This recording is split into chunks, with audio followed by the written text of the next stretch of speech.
and welcome back once again. You are watching the Wizard Factory podcast. My name is Logan Hart.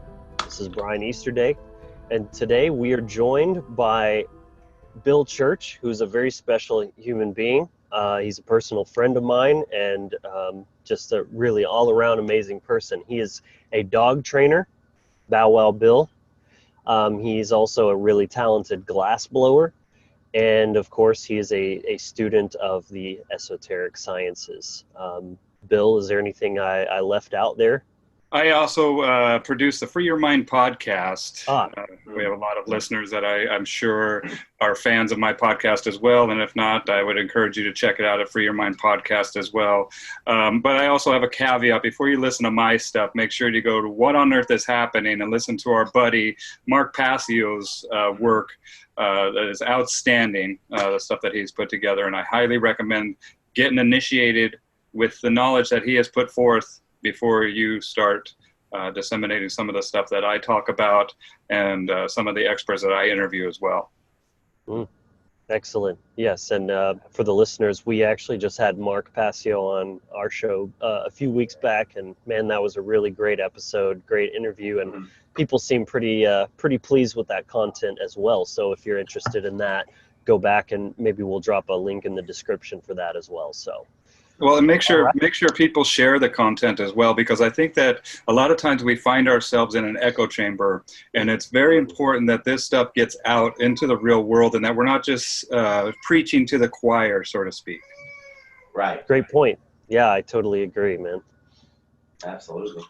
So yeah, this evening we thought, because of what you do, and you're, definitely one of the top dog trainers in your field, in America, arguably the world. I'm not sure, what accolade you're comfortable with, man, but I definitely know what the hell you're talking about. So, we thought that, and this was partly your idea as well, that we kind of look into that psychology of training dogs, the sort of classical conditioning, and how there can be a lot of parallels there for how we as human beings are being conditioned in a lot of the same ways.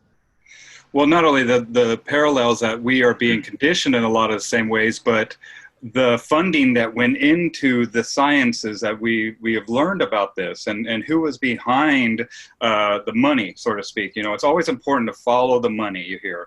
And why the heck were these guys so interested in controlling behavior is a big question that we need to ask ourselves. And controlling behavior with animals, it starts with animals, and we can start to extrapolate it out to human beings. But human beings, because we have a part of our brain that these mammals do not have, we have a prefrontal cortex.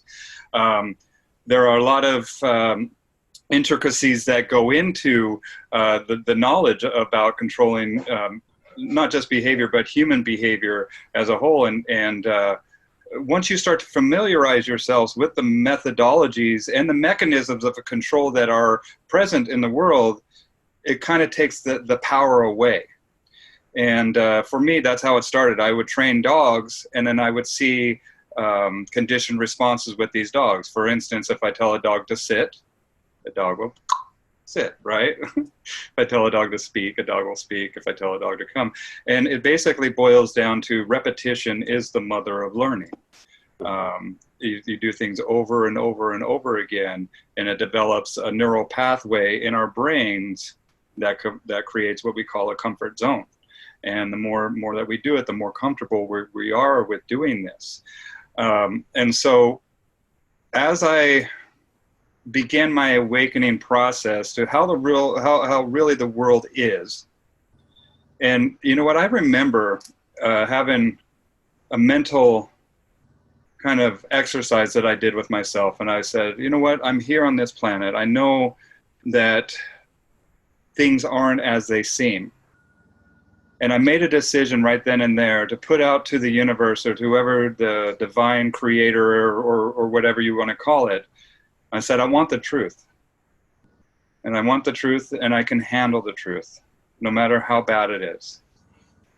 And I really think that, putting that declaration out there started me on this path. because I started seeing things and hearing things with different eyes and different ears, right? And as you delve in this path and start to unravel these lessons and get into it, it opens up whole new chapters. And we start to get initiated into a larger scope of knowledge, and an esoteric knowledge, allegorical meanings that have lessons and pearls that we can apply to our lives. And I started seeing conditioned responses in our fellow human beings when I would start to question social structures, or especially police and military stuff, And I'm sure you guys have had some of these conditioned responses. What are some examples of conditioned responses when you challenge somebody that the police are good? Go call a crackhead next time. Go call a crackhead. What's another one, Brian? Or they're there to protect you, or and I know a big one in the military. That I myself at one time had was that you wouldn't be able to say that if it wasn't for these people sacrificing for your freedom, or the things like that. Right. And absolutely. Move to Somalia, dude. Right. If you don't like it, yeah, you can get out of here. Get out. Right. Mm-hmm. Right. So all of these things are meant to move. Boom. Get me the heck out of this argument. I can't and you can see. Right.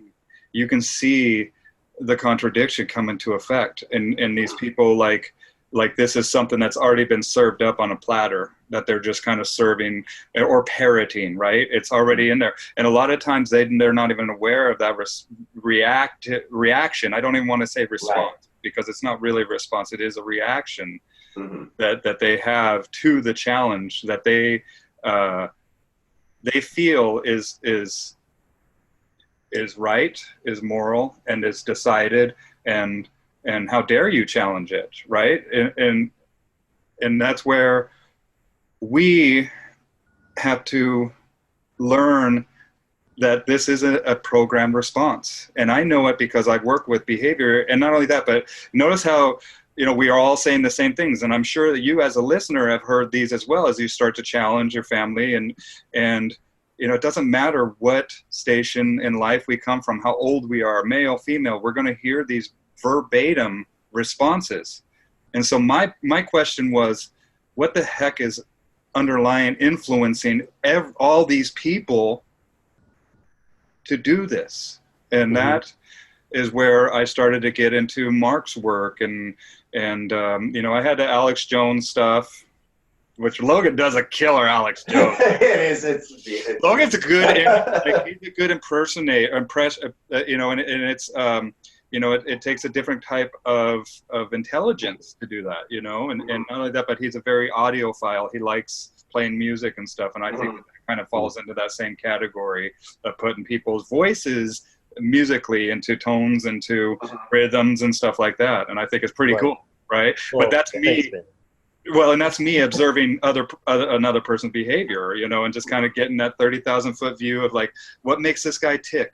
What is the intrinsic desires? What is the intuitive motivators that this guy has that gets him through life every day? Not just get through life, but gets him through life fulfilled, mm-hmm, and makes him happy. And it's very cool, man, just to find that out about our fellow human beings. Down at the bottom of everything, I'm a humanitarian, and I love people. Mm-hmm. And I love seeing and finding out about people and helping them any way I can. And I mean, that what you're getting at there, Bill, about just kind of finding people's passions, and those are the things that really make them come alive. I think that our freedom lies right at the heart of that as well, because that's that heart-based intelligence, that's that care that drives us all, and ultimately at the deepest level, that is what we want, is to love and to be loved. And we are able to get those things through the sharing of those gifts. When I'm playing my music, I feel so alive and passionate and present to that moment, but then I get so much fulfillment by seeing the look on people's faces when they hear me play and really appreciate the things that I create and all that kind of stuff. So, I mean, that's where it's at right there. Yeah, that brings it for me is really what we talked about, finding your orlog or your dharma, your soul desire, and tapping into what truly brings you joy. And whenever you do that, you're fulfilling like your contract with the universe that you made when you came here. And when you do that, not only do you raise yourself and your experience and your awareness, but others around you will also be inspired from seeing you do that. And, you know, I know, Bill, you stepped into with your dog training and things like that. You know, would you kind of like to talk about how that experience, that like when you started doing what you truly wanted and desired, how it really opened up a whole new realm of experience for you? Well, it just shows you a different form of what's possible, dude. And I think that people are very limited because of the programming that we are born into, and the mind control aspects of the mimetic, the memes that are passed down through the generations and stuff. So once you start to break out of that mold, I mean, it's liberating, but do you know what? It's also the most scariest thing you're going to do. Yeah. Because you're breaking out not just of your mold, but you're breaking out of your comfort zone that we were talking about earlier, right? In the comfort zone, we have to look at the brain. You know, we look at the brain, and the brain has a couple different functions, okay? And first off, we are not our brain. Would you guys agree? Yes. Okay.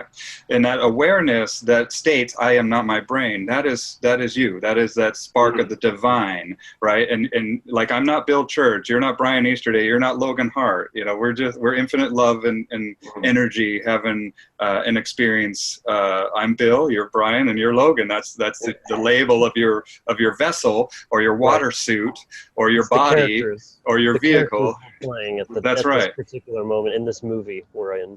Right. Or the game, or whatever, the plane of existence, the hollow fractal graphic paradigm that we have incarnated in. And just like Brian was saying, I really believe that we have charted and consented to be here to learn lessons and to do some work, right? Absolutely. And we're not meant to do the bidding for others. We have magic within us, and we have a mark to leave on this world. And I mean, sometimes a mark is going to be producing another amazing child. You know, you hear Brian's new baby in the background there, and what a beautiful, what a beautiful thing that is. And I was telling him, you conquered the space-time continuum, you know. My little fractal. Yeah, your little fractal, right? And just like the fractals that brought us to this, so we have the chance to further our souls and advance our souls in experience by coming down here. And I'm so grateful, not just for them, but, you know, to experience with you and to be here with you as well. And that's the feeling you get, is just gratitude, man. Like, I am so thankful that I'm doing what I want to do. And it doesn't feel like a job.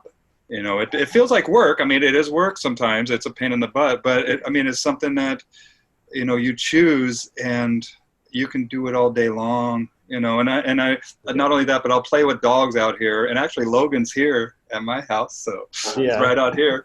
Yeah. And I so just wanted my fancy background as well. Yeah, totally. But you know, he sees the dogs here, and just like what you're saying, man, is that people watch what you do, and you form in a new form of what's possible. And if they see that it's possible, and maybe they might step out and do something for themselves. And I encourage people to do that. And people ask, I don't know, they say to me, I don't know what I meant to do. And a lot of times I think that money is a big motivator for people, but it's also misunderstood.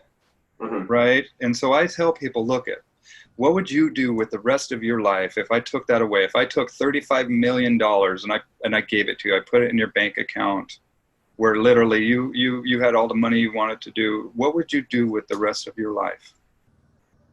And I tell people, sit on that, contemplate that. Right. Because there's pearls in there about why you're here. And well, that's that when there's a perception of money always being scarce, and that every moment should be, you know, spent on that hustle, then it keeps you in that left brain survival R complex part of your brain, and it shuts down all the creativity and the heart-based intelligence and all those things. So there's a reason for that. But that's not to say that money itself is evil. It's just that, you know, well, for starters, the people in control currently of the money system is using it to manipulate minds, and that factor is absolutely at play, and we don't deny that at all. But it is just the store of value, the flow of energy, and everything is some sort of a monetary exchange in some way or another. Money is just one thing that can be exchanged, but even if you got rid of that, if that feeling of scarcity is there, even if we had a barter system or something like that, it would still be there. And what I'm really getting at is that people like to blame different things for the human problem of greed. So like commies say capitalism is the reason people are greedy, but it's the same reason that communism has never worked, because of human greed. So even if we eliminated money, it wouldn't eliminate greed either. And greed is the real problem here. Well, psychopaths too. I mean, and not only that, but people also look at the end result as the answer instead of studying the whole history of it. And I would, I would tell people, there's a documentary called Money Masters. I mean, it's a pretty dry documentary. Watch it anyway, man. It's got pearls of wisdom in there about the history of money from Babylon, the clay tablets, where they would represent harvests and paying back, harvest, but then to the bearer of was a significant time once they started printing that, because then it made this anonymous type of thing where this can now be more of a means of exchange anonymously. And then as populations grew, there was tally sticks where they would actually have sticks. King George, I believe it was, they would have the sticks and the tally sticks was a very long time that money existed, right? And the townspeople would bring the stick to the king. He would take the other half of the stick, and then he would validate, this literally was like vast pieces of property and stuff were valued by a stick. And then we get into the Rothschilds and the Bank of England and then the Federal Reserve and what we find ourselves today. And so we see that process. And when we can start to linearly look through and where this process kind of went awry, we can kind of get back. But it takes that understanding and really learning thoroughly, learn it so well that you can teach it. What that brings up for me is even, when we look at the runes, and Logan and I have talked about this before, the first rune is Fehu, which translates to cattle, and that's what it's fee. So even the Germanic people, Tacitus writes about if you gave them the Roman version of money, like silver or gold, or a cup, they would just kind of put the shiny object up on their shelf and go back to using their wood one. It didn't really have a concept for them. What was valuable for them was cattle, but it was because it was a medium of exchange that provided what they needed, at that time. So there's so many different examples of, money and mediums of exchange throughout history beyond just the Federal Reserve. So you need to look at the whole picture. It was a non-fiat currency. It was something that had intrinsic value to it. Right. Yeah. Well, and that's it. Some of this stuff just gets out of hand because of greed, but we also have to realize, and psychopathy is something that I'm going to start hammering home, man, because and I highly recommend watching the documentary I Am Fish Head, where we see, that talks about psychopathy, and not only that, but like the psychopath test, and how about 10% of our population really is born without the ability to feel empathy, and that's a scary thing, man, because the positions of power of dominate in the dominator society are magnets for psychopaths. Right. Yeah. And we need to look at that, man. And not only primary psychopathy, but secondary psychopathy and different, aspects of psychopathy. And that's something that I think is a huge variable that is being left out of the conversations that we have, because it's natural for us as people, if you're a good person, you think that everybody's a good person, right? To mirror that. And and to not know about these psychopaths is an advantage to the psychopath. Absolutely. Right? So something that we definitely need to talk about. And they want you in fear. Fear is the mind killer. Fear, just like Logan was saying, it shuts down our mind. It keeps us in our complex of survival modality where we're just in fight or flight, we're just kind of watching. We're not in a space that we can sit and contemplate.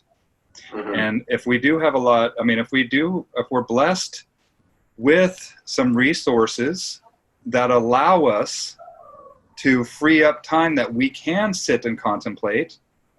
And that's why I am so thankful that I have found a very successful profession where people are happy to give me some money to do this, because now it frees up my intensity to make that money and to spin my tires in the social structure. And I know that it's mind control. I know that it is also a tool that can be used to advance the message that I want to speak, right? Right. And so it's all how you use it, just like the higher case S of self and magic versus a lowercase s of self, and magic versus sorcery, right? Right. Is that I want to use this money to make magic. I want to use this money to free humanity. I want to use this money to get this message out to as many people as possible. But I also need people to understand that money is just that. It's the tool. And to discount the tool sometimes can make your job a lot harder. Exactly. And that's one thing that, I really kind of had that realization myself when I, at one point, had a kind of a very dogmatic stance on money, where I, just kind of only looked at it as this evil thing or whatever. And I realized that was kind of me unconsciously sabotaging my own success, because that was allowing me to play the victim and keep myself distanced from the solutions that I was saying I actually wanted implemented. But when if you want to do anything in the world, you have to have some kind of an energetic charge to do it.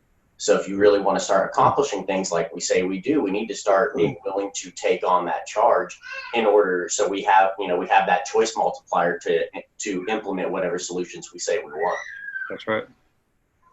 Yeah, this is actually kind of bringing up a new little, my brain just kind of went off on this tangent about thinking about this dynamic of tools. And, I often compare money to guns, in the same way that people blame guns for gun violence and they blame money for greed.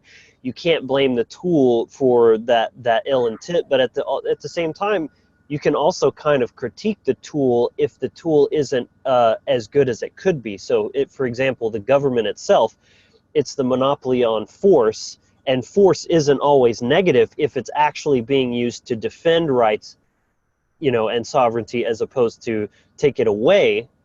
And so I was kind of thinking about like how,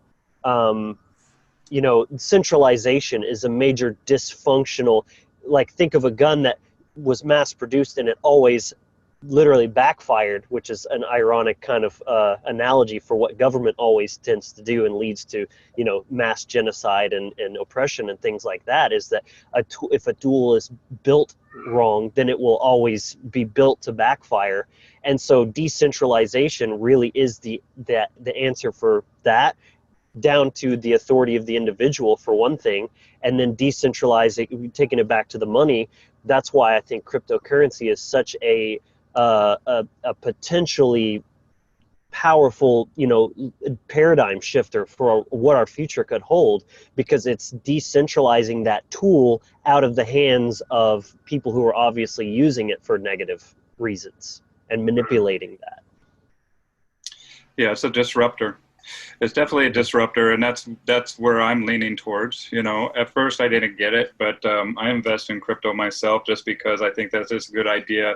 And I see, just like you see the evolution of our economy and different aspects of bureaucracies and institutions based on the technological revolution, this is just another aspect of that. And we look at what we call exponential organizations. Okay, and it just basically changes the whole paradigm. So Netflix to Blockbuster. Blockbuster could have bought Netflix for $50 million, right? But they didn't see the value of it. And you walk into Blockbuster and you grab one widget, which is a video, or grab whatever that product is, and you take it home, and then you're paying for that one widget if it's late. And man, I used to get huge late fees. Yeah. Right, even the red box or the Right. The smaller models of that are still pertaining to that. But then we look at the blockchain, aspect of it, which is distributed ledger system, and that's what Netflix is. And so Netflix has just distributed its entire ledger, or has given you access to its entire video library for a low monthly fee, and you can watch as many videos as you want, as many times as you want, or you can No watch late fees. one. Yeah, just pay the fee. And if you don't pay the fee, they just shut you off. They don't give you any late fees, okay? And so it changed everything. But look at, I mean, look at the player that Netflix is now, right? And so, and then we look at Uber. Uber has just done the same thing with the taxis, okay? We look at Airbnb, same thing with the hotel chains, right? And then we look at the financial system, and oh my goodness, we got Bitcoin, we got blockchains that are coming in. And the first time that it happened to me is that in the glass realm, I like to make stuff that we smoke cannabis out of. I'm a huge lover of cannabis. I'm a huge advocate of cannabis. And PayPal seized some of our funds because we sold something that they didn't approve of, okay? And so what happens is that this model, this crypto model, allows us to send payments without a parasitic middleman that's going to judge if that payment meets their standard of criteria and if they're going to allow it to go through, i.e. slavery, okay? And so that's one thing about this that I like. And the other thing about supply line chain, I mean, there's just so many aspects of this. Look at the examples I just gave you with Netflix, Airbnb, Uber, all these, you know, companies. And we see so many companies that are popping up that are going to be a success because it just makes sense that they're filling the gap that is provided. But the thing is that they're filling it without that parasitic middleman. Right. And the government doesn't like that because guess what the government is? The parasitic middleman. That's all they are. Yeah. Right. All this movement's going to take hold, and they're just going to be sitting there like, wait, what do we actually do again? Well, like, so they're starting to, they're making their own blockchains, man, and they're doing the Libra with the, you know, they're trying to co-opt the movement. You know, they're doing the Ripple coins, and then they take the thought leaders or these influencers, you know, Snoop Dogg and whatnot, and sponsored by Ripple, or right, and the people with eyes to see can see right through it because it's almost comical. Right. Me and Brian talk a lot about this on the show, is how they have no original power of their own. All they can do is steal, plagiarize, and, you know, co-opt.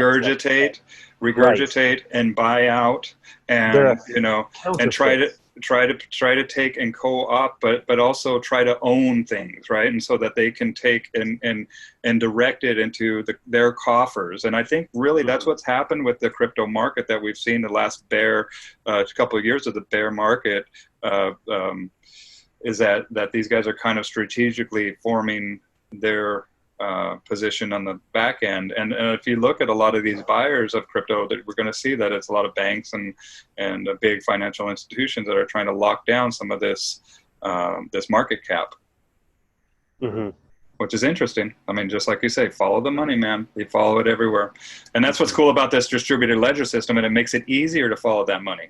And so the taxes, and I know taxation is theft, and I do not consent to taxation, but this allows us to say, hey, look, if you are going to tax us, let us see exactly where every single penny goes.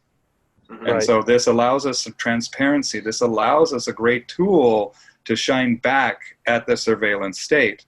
And so we need to look at it and not just look at it as Bitcoin, oh, I FOMO'd, I missed out, or whatever, or even looking at it as an investment necessarily, but looking at it as something that can be extrapolated to bring transparency and bring openness and to many different aspects and industries that we could definitely benefit from. And one of my favorite quotes is, secrecy is the enemy of healing. And you know, the guardian of knowledge, not just esoteric knowledge, but you know, knowledge that can be easily tracked and traced, is going to be a huge aspect of this that we can count on, I believe. Absolutely. Well, I guess to kind of bring it back to the main topic here, we wanted to kind of look at first, get your thoughts and opinions on sort of the domestication of human beings and the dynamic and how we're not intrinsically that way. We've been programmed and made to be this way. Yeah. And not everyone has, you know, it is worked on. Some people are still pretty wild, you know. Thank God. Yeah. Yeah, exactly.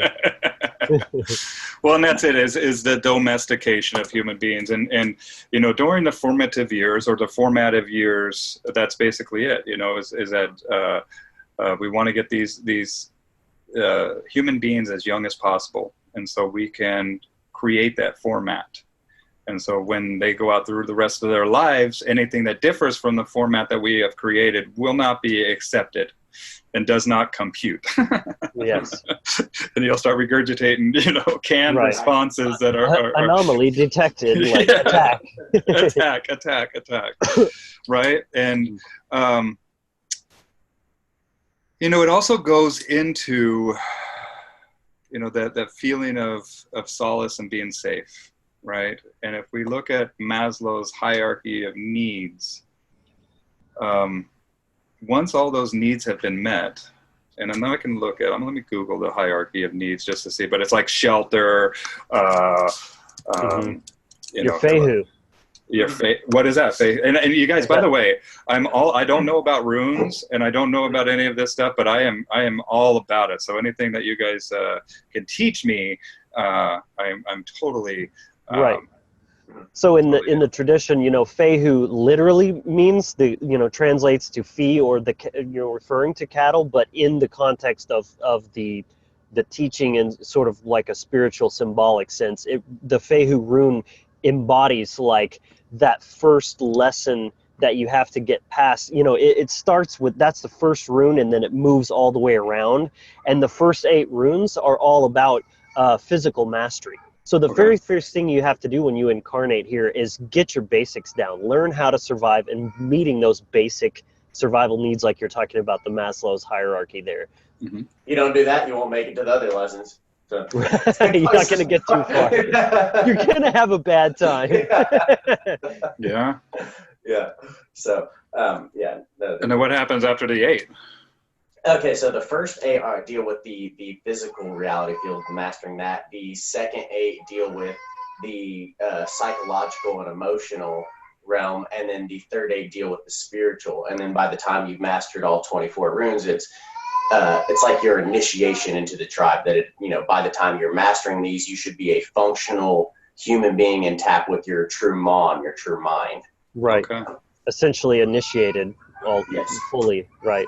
Which is kind of cool that we're touching on this now, because here in the next few weeks we'll actually be doing a 3-part podcast episode, fully exploring all the runes. So there's a little precursor there. Cool. Yeah, I look forward to that. I definitely, my intuition is saying that there's something here to explore. I'm definitely interested. Yeah. Well, and just like what we were saying about the mind earlier, the mon, the true mind, that's what I heard you just say. So remember that our mind is such a biological, computational marvel. It's what they call the most precise complex thing in the universe, right? Yes. Right, exactly. And so we look at our mind, and I'm talking about the physical mind and the responsibilities and what its job is. And the first one, what we were discussing earlier, was the comfort zone, right? Where that is basically neural connections. We have neurons, and they communicate on the electrical level, right? And we have a neuron, and then it has these little fingers that are called dendrites, right? And then we have the axon, and then the soma, and then that leads to another one that's over here, right? That communicates with another neuron. Actually, it's the dendrites, axa, and then soma is down here, and then the other dendrites will connect with that one, right? Mm-hmm. And then as we experience things, and the nerves that fire together wire together too. And so if we start to experience things that give us a pleasure, then that's going to give us a nice 8-lane highway. And same thing too, if we experience trauma, then that's giving us an 8-lane highway kind of the other way of like, do not repeat that shit, or sorry, can I swear?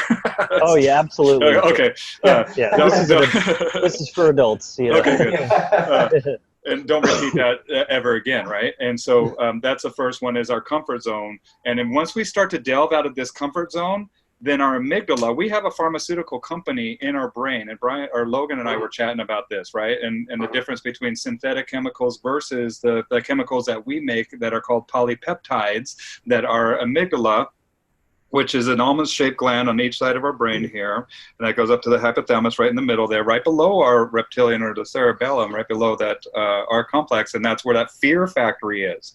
And so just like, so Logan and I, we were watching this show called Scare Tactics, right?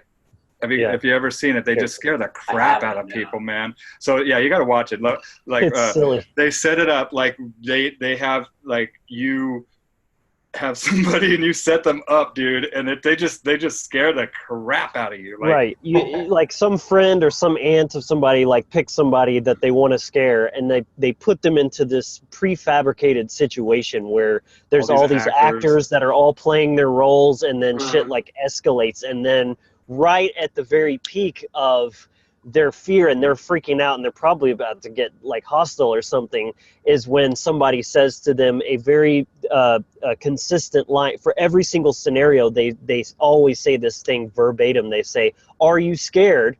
And then to which they say yes, get the acknowledgement there, and then they say 3 words: "You shouldn't be." And then they're confused and they're like, "Wait, what?" And then they say, "Because you're on scare tactics." And that's when their that emotional composition in their brain immediately flips, and it turns into like relief, joy, laughter, and they're just like, "Oh my God, like you got me." Yeah. Well, that's what, when Logan and I were discussing that, I was telling him this is a difference between your body's drugs versus a synthetic drug, is that as soon as you see it is not real, or as soon as you learn the truth of the situation, your body immediately neutralizes that through the liver. Boom. And then it floods out joy, joy and happiness. And, and so that's, and you can actually see it. And so watch the Scare Tactics, and just, I'm a huge, man, I love behavior. I work with dogs. I work, and so, and I even watch some stuff like 600-Pound Life and Addicted, and all these things. And I'm like, what has happened in these people's lives that has caused them to behave like this, right? And right. The big commonality I see is that there's a traumatic effect that has happened that has made them want to push the world away from them, or made them get so big that it literally makes them so unattractive. I don't know, but they can't even get out of bed and stuff. Yeah. And I just, real quick, I want to plug, because we're on the topic, for the listeners, anyone who's finds this stuff interesting and wants to get more in depth in it, I recommend checking out a guy named Joe Dispenza.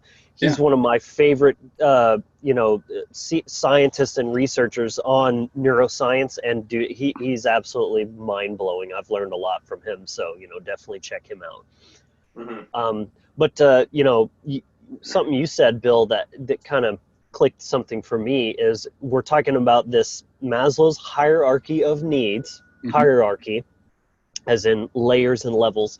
And then we were just talking about the 3 tiers of the runes, and how you kind of have to hierarchically work through those first 8, second 8, third 8, and how those correspond to the actual layers of the brain. The brain stem is the very base of it, and it has to start there. And that is like, say, the same brain that we share with, say, a snake or some type of reptile. It's the same exact brain, and its function is survival. So there's your first 8 runes right there.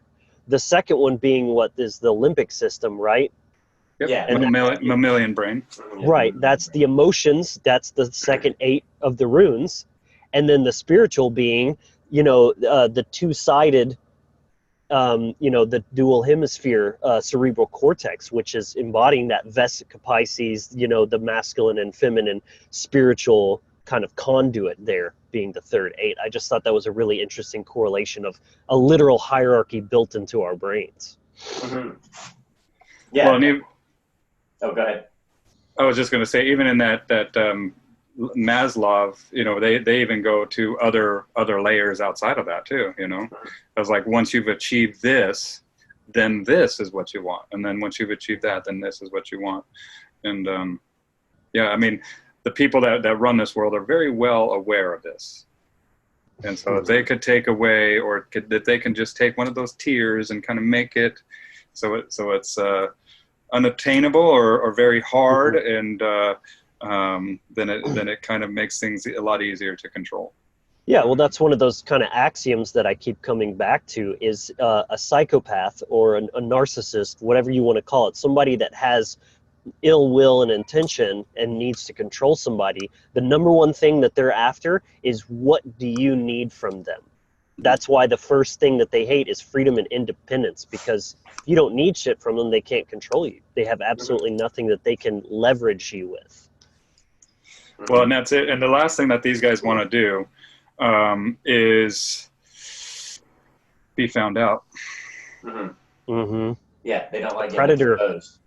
Predator relies on stealth, or a parasite too. They don't want to be seen. Yeah. Yeah, absolutely. The next thing we kind of wanted to, talk with you about here, Bill, is that, kind of that deep connection between, dogs and mankind. And, how there's, obviously behaviors between both species have kind of played on each other. And then how that then you were talking about at the beginning, it starts with, if you're wanting to control people, you can start by studying animals and how to control them and then build off of that foundation. So would you kind of like to riff on, that deep connection, maybe, how that came into being and how that can then be used, when we're unaware of it? Absolutely. So first, just like with the money thing, we want to study the whole picture. We don't want to just look at at the dogs today as the way that it's always been. And it's been argued that we wouldn't be where we are as a civilization without the help of our friends here. One of my girls right here, always have her with me. She's my little sidekick, the Sequoia. And, from livestock, to managing large herds of livestock to take us from a pastoral or nomadic to a pastoral existence, right? Especially horses, dude. Riding horses has to be one of the biggest, factors of that. Absolutely. That advancement for us. Well, in horses, I'm not, I absolutely agree, but I'm more of the dog guy, so I'll speak on that. But, and then also providing security, right?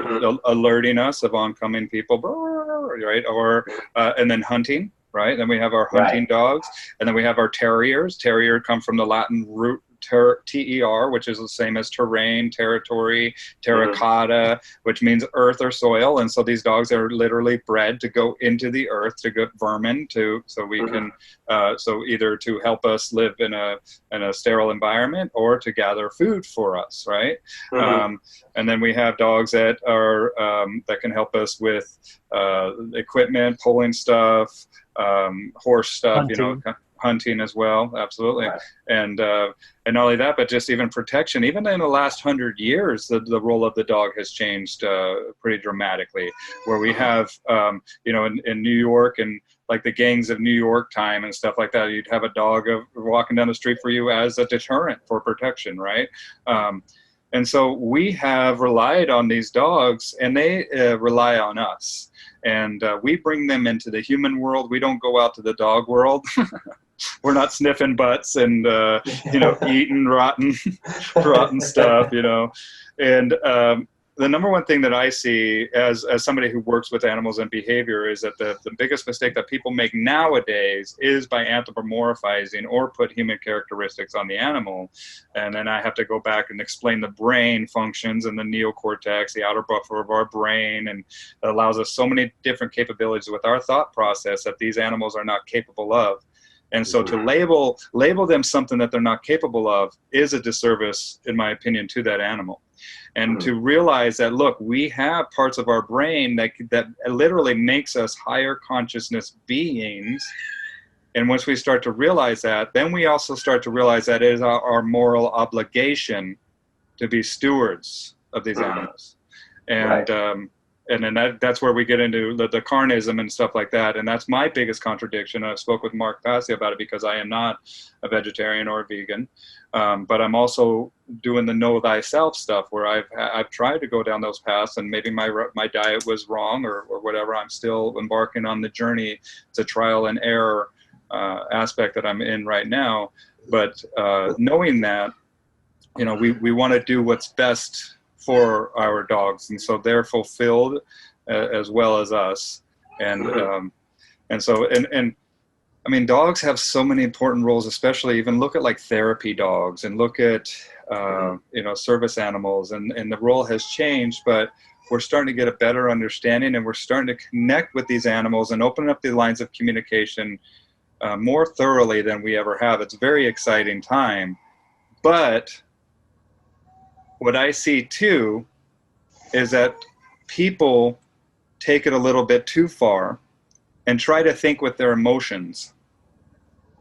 And because we love these animals, we love them, but me as a professional, as somebody that is seeing behavior from the dog that is abnormal, meaning the dog is attacking things and doing stuff that is antisocial. These dogs should be social animals. And what I found out is that people love on these animals too much, and they and it's hard to hear that sometimes when people, but I'm like, look, you have to understand this animal. Mm-hmm. And it's our moral obligation to understand this animal. Mm. And then I have to put them in the animal's shoes and be like, how would you feel if you didn't know somebody and then they came in here and just were very physical with you? And same thing is like rapport and relationships and trust are very, very important. And to just take liberties with that is kind of what we're talking about with government and the consent of the governed. Is like, do you have consent of this dog who you're trying to govern and trying to have in your house and to be a steward of this animal? And that's where I kind of have made my life's mission to educate people on what that looks like. And it's very interesting because every dog's an individual. Every single person is an individual. And then we have that environment that's always changing. And so that's where it's an art and a science kind of merged together. Right. And I'm just so thankful that it is what I do, because it's so challenging, but it's also a very good Trojan horse to teach natural law, truth, and anarchy to my clients, right? Mm. Yeah, that's awesome. Well, and just like what I tell people.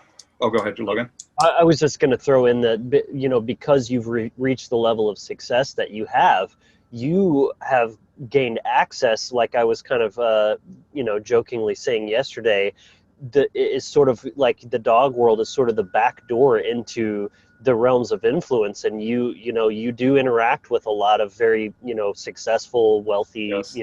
Famous people through yes. training their dogs and, things like that. So that's a really great way to be able to just say those little sound bites and planting those seeds. It's beautiful, man. Well, and and that's my life's work, dude. I mean, once you realize it, it's not about like doing it the way Mark does it because Mark did it that way, right? And so I'm doing it my way, and right. or doing it the way you guys do it, right? Because you're doing your own thing, and that's it. It's like listen to the beat. Each one of us has a beat inside of our chest, right? And every single one of our beats beat differently, right? And we need to listen to that unique beat and let it drive us to what we need to do. And in doing so, walking with it, and knowing truth, it's not going anywhere and it never changing, right? And so then once we walk in it, it just kind of forms its way around what we do. And I'm just so grateful that I work with these dogs. And if we look at the Fool tarot card, number 0, and if we look down to the lower left, we're going to see a dog right next to him. Mm-hmm. And I think that, to me, that's very significant because that to me, and he's dancing on the edge of the cliff. And I think that is kind of our little glimpse into natural law through animal influence and education, right? And teaching us to dance. And that dog is kind of dancing. You need to go check on your baby. Well, I think it started raining, so I might go grab my dogs. They're outside. Hold on. Okay, yeah, do your thing. Okay. And so, and just knowing, and as he goes and grabs his dogs, being a good steward of these animals, it's our role. And it's like, you notice that as soon as he heard it's raining, he's like, everything else kind of stops. Let me go take care of what I need to, because it's going to benefit them and benefit me. And then I'll get back to what it is. Right. Yeah. And it wasn't planned either. I mean, this is something that is, chaos and order, right? There he is. Yes, right. I heard thunder and I was like, is it raining? It's really sunny when I started recording.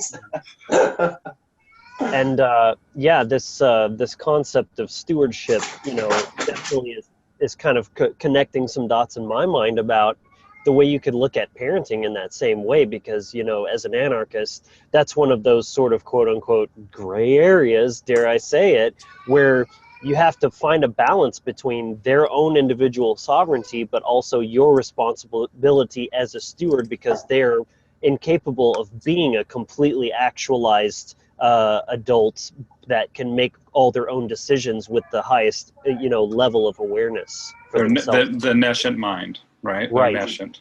Right. Yeah. Right. Yeah. So, no, that's definitely, I can say it's kind of, definitely when especially trying to raise, and parent consciously, that's kind of a very fine line to, to where, I want to let him explore, but, I also don't want to, I want to make sure he doesn't do anything like where he, really hurts himself and things like that. And sometimes when you tell him no, he definitely lets me know his opinion of that. He's not pleased with it, but, I think that's definitely a great correlation between those two, of that idea of stewardship and then trying to find the balance with those things. Yeah. And something you said, Bill, too, that I thought was very interesting is looking at and understanding that, these animals, they don't necessarily have the same capacity for the holistic intelligence like we do, and holding them, to that standard is doing them a disservice. Yes. If you're holding them to the standard of consciousness as a human being and then they don't perform that way, a lot of times that sets up for where the animal's actually being abused for something that it didn't even have the capability to understand and things like that. So I definitely think that's an excellent point for sure. that's almost like a Christian thing, like holding them to that standard of perfection that they're literally incapable of meeting. Mm-hmm. Well, and I see it as, just a miscommunication, a very big miscommunication, and the people labeling it as something that is totally different. Mm-hmm. And imagine like you're freaking like sad over in the corner, or I don't even know. Let me think. And somebody being like, "Oh, that's him. He's over there being an idiot." I don't know. How, but it's like it's mislabeling stuff that is untrue. And the truth is important to me. And once you tap onto that truth, and once you figure out and get to the bottom of what's causing this, you're going to see a difference. You're going to see a change. And is a change for the better or for the worse? And that's where the dog is going to tell us. And the dogs communicate. We can sit here perfectly still with our voices, and because we have the neocortex, we have this brain that allows us so many different modes of thought and capabilities. We can communicate a vast variety of abstract ideas and discern through stuff, or just even joke around or whatever, just sitting here completely still. Mm-hmm. Right? Where the dogs just think that we're just squabbly, right? They learn from movement, the intensity of movement. They learn from a distance apart, and they learn from body language. And so the rigidness, the openness, and so the dog's communicating all the time. But by anthropomorphizing, we're trying to look, for a vocal or a communication or whatever. But I'm telling the dogs are communicating 24/7 to us. And then that's where I come in and show them kind of how to speak dog, how to read that dog. And I'm looking at that tail, I'm looking at the head position, I'm looking at the back legs position, if they're straight up, if they're leaned back. Like there's just so many things. Head location, if it's up, if it's perky, and then looking at those ears, if they're up forward, if they're laid back, if they are, one is up, one, being goofballs, and then watching the muzzle, right? There's so many things, there's so many nuances that we can pick up on if we look and if we watch. And not only that, but if we have the eyes to see it. And the other thing is that I tell people that what we do as human beings that is detrimental a lot of times to not just our relationship with our dog, but to our relationship with ourselves, is that we time travel a lot of times in our mind. And sometimes we live in the past. We literally live there, dude. And sometimes we live in the future, like something. And so if we look at Eckhart Tolle, I wonder if I have that Power of Now, but I mean, I'm sure it's here somewhere, but he talks about the power of now and how really that's all we have, right? Is this moment right now. Wait, right now. Wait, no, hold on. Right now. Nope, that was then. Right, that was yeah. No, just Our very last episode was actually about that exact subject of, step into the now, That's what I think the dogs can teach us. The dogs can teach us how to be present and how to be in the now. And listen to this, like when we regret and when we're feeling guilty and sad about stuff, guess where we are? In the past. Mm-hmm. We regret what we just did. We're guilty about this. We wish we made a different decision. When we're fearful, when we're anxious, we're in the future of something that's coming up, that's impending. When we're in the now, all that stuff goes away. We're experiencing what is. And we can truly be blissful in the moment and to rejoice in the fact that we are alive and take in the beauty of nature for what it is and let it inspire us. And when we're inspired, that is our breath, right? And dude, next time you're out in nature and you see an epic scene, dude, it's involuntary. You open it and you're like, and you go out there, you're like, oh my God. Wow, that's so freaking beautiful. And that's inspiration. That's true inspiration there. To inspire. That's right. And that's it. And sometimes art can do that. Sometimes other people can do that when you have an aha moment. Oh, thank God. And that's inspiration, right? That's all it is taking that involuntary movement of life energy, right? How long could we live without eating food? 7 days? No, food. 7 weeks. Food can go all the way up, a month and a half. But and how long can we go without water? 7 days. In very ideal conditions, 4 or 5 in the desert, or 3 or 4. How long can we go without breathing? 7 minutes. Not even. 7 seconds. 4 minutes, right? 4 or 5 minutes, and then we're in serious trouble. And so, what is more important to life, right? Is that breath, and anything that give us that involuntary breath and that involuntary life. That's our brain saying, hey, pay attention to this, man. Pay attention. There's something within you that's saying, hey, there's something of value here.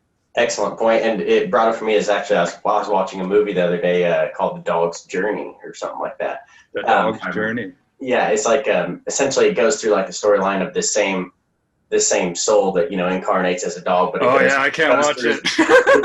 Dude, yeah, I was crying the whole time. It's super sappy, but it's such a good movie because it goes through, and the whole time this dog, he's just like seeking his purpose, and through his different lives, he's kind of questioning like, well, what's my purpose? And you get to the end of it, and that's the very lesson that just to be in the now, to enjoy it. So that's what and I just watched that the other day, so it's very funny. That's what you said. One of their beautiful gifts that they can teach us is how to be in that now and how to be present and just observe them. Just take the observer role, right? Yeah. And so the same thing, I think these things too, man, are keeping us out of the now. I mean, I think that, those things are kind of distractions and time drains as well. And I'm taking a conscious effort to kind of step away from that so I can live more in the now. And, I interviewed Roz Ben on the Free Your Mind podcast, and I said, so, how do we get into the now? And he's like, just be. Yeah, you already in the now. Yeah, just observe That's it. the default when you stop preventing it. Shut that monkey mind down. Shut that monkey mind down and just be and just take it all in, and know that sometimes it's our mind. So we were talking about the comfort zone of the mind, right? Right, but then we also have the autonomic functions of keeping us at 98.6 degrees and controlling all of the other aspects of our systems, from circulatory, digestive, excretory, all this stuff. And so the mind has a pretty big role, but it likes to overtake some other roles, and that's where that ego comes in. And to really, really educate yourself on the purpose of the mind, I think, is important. And to realize that you are the spark of the divine that is aware of the functions of the mind. Mm-hmm. And Know thyself. that spark of the divine is what needs to just be. And once that mind starts to take off and start to whir and start to be like, well, what about this? What about that? That's what we need to work on, is to quiet that monkey mind. You think about when somebody, taking it back to what we were talking about earlier, of finding that thing that really, is your passion and makes you come alive. What do people say when they are doing that sort of thing? I lost myself in my work. When you get so they're in the flow, they lose themselves, or the yes. self that they're not really, is what it is. Do you know what I call that? I call that you're becoming a flower, dude. A flower. Yeah. That's right. You're in the flow. You tap into this energy flow, right? And in doing so, you're a flower. And if we just look at that, it's flower, same exact spelling. Okay, we just have to pronounce it a little different. And the flower is the highest form of beauty that the universe puts forth, and that's how the universe propagates, and that's how the universe conquers space-time, right? Visual metaphor for the spiritual experience itself is what a flower does. Is it opens up to receive the goodness, the sunlight, and it reflects that beauty back. And then what happens once it receives it, then it seeds out, and it has fruits that other people and other species benefit from, right? And so those seeds are happening, and it's just a magic process. And I think that is the alchemical process of why we're here. Is regardless of where you believe we come from, we did come from a creator. Okay, I don't care what you call it, creator, but it is a creator. And so knowing that we come from a creator, then that makes us mini creators. And plain and simple. Brian, I know you'll know this, and Bill probably, because you're a grower as well, but I'm not so much, so bear with me. But I believe that, isn't it something to do with the seed can actually detect gravity in a way, because that lets it know which way to grow, because there's no sunlight to tell it up from down. So even that can be seen as a metaphor for how its first purpose is to go against the force that's dragging it down. It's that struggle, that to thrive against the adversity. It tells it to go the exact opposite way as it's being pulled, and that's the way to the light. I mean, that's pretty profound to me. Well, and the seed must burst. And break through that hard, dense shell as well. Yep. For a seed to achieve its greatest expression, it must completely undone. The shell cracks, and the inside comes out, and everything changes, and that is necessary for people to understand what growth looks like. It's not pretty, and sometimes it looks like complete destruction. Right. But look at what comes from that is a beautiful, beautiful flower sometimes, and a totally different living, interactive creature that is much bigger, profound than that little seed of potential. Transforms. We could even look at the terrain. The conditions have to exist for that seed to, probably there needs to be the soil, there with the compost and all the living organisms in there. There needs to be sunlight and water. And when we start, having these conditions come together, that creates the terrain, the environment for that seed to be able to start to crack open and grow and thrive. So, right. Well, I think all the elements, all four elements are required. The sun, fire, the water, the earth, and then the air, the oxygen. Well, I think minds are like flowers. They open up when the time is right and when it's ready, and that's why it's important to plant these seeds, because just like any seed that is planted in a person's soul will eventually sprout. And what makes that seed come alive but the waters of care? That's right. Activate the seed. And loving people, man, and knowing that, look, we don't always get there at the same time, just like all of these flowers don't always bloom at the same time, but that's what makes it beautiful throughout the whole year, man, is that they all have their time to come out and show, and so everybody can see. If they all blew out and then fuzzled out together, then we might be in a worse situation than we are, where we can see, Right. that ever changing and that ever growth and it's something that is, just, and I think, to me, freedom is the sunshine for that growth, Mm-hmm. that just kind of come to me, that's it.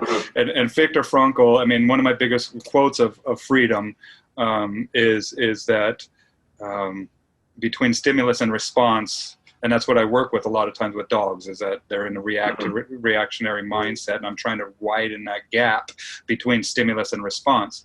And he says, between stimulus and a response, there's a gap, and in our gap is our choice of how we want to respond. And in our choice lies our freedom. Mm-hmm. But when we're stuck in that rigid of conditioned response mode of just regurgitating stuff, that is not your freedom. In fact, that is spoon-fed bullshit that you need to break out of. That's that left brain. That's right. Imbalance. Yeah. Well, it makes sense, because people want to be safe and want to feel, that what they're living is true and right.